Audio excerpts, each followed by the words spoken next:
তপসিয়ায় booth পরিদর্শনের special observer নির্বাচন কমিশনের বিশেষ টিম তপসিয়ায় গিয়েছে আজ এবং একটি স্কুলের বুথ পরিদর্শন চলছে।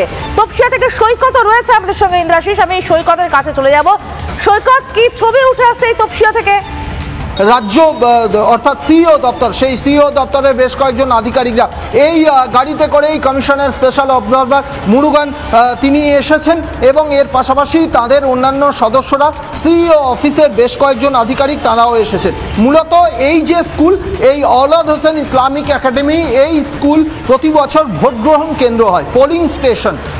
সেই জন্য এই পোলিং স্টেশনগুলো পরিদর্শনে এসেছেন। সমাদৃতা, তুমি জানো এসআইআর শুরুর আগেই, অর্থাৎ এসআইআর যখন রাজ্যে স্টার্ট হয়নি তার প্রস্তুতি পর্বে সিইও অফিস এই গোটা রাজ্যের বিভিন্ন ভোট গ্রহণ কেন্দ্রের পরিকাঠামো নিয়ে একটি রাজ্য সরকারি সংস্থার সঙ্গে মিটিং করেছিল, কিন্তু লাস্ট মোমেন্টে সেই রাজ্য সরকারের সংস্থা বেঁকে বসে, তারা এই পরিকাঠামো তৈরির কাজ করতে পারবে না বলে জানায়।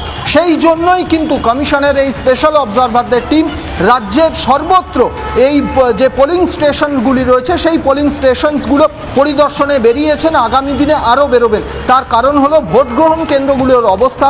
সেখানে সর্বক্ষণের জন্য যেদিন ইলেকশন হবে সেই ইলেকশনের দিন সর্বক্ষণের জন্য সিসিটিভি সেখানে ইনস্টল করা যাবে কিনা, গোটা বিষয়টা এই মুহূর্তে সরাসরি দেখাবো। কমিশনের টিম তারা কিন্তু রয়েছেন, কমিশনের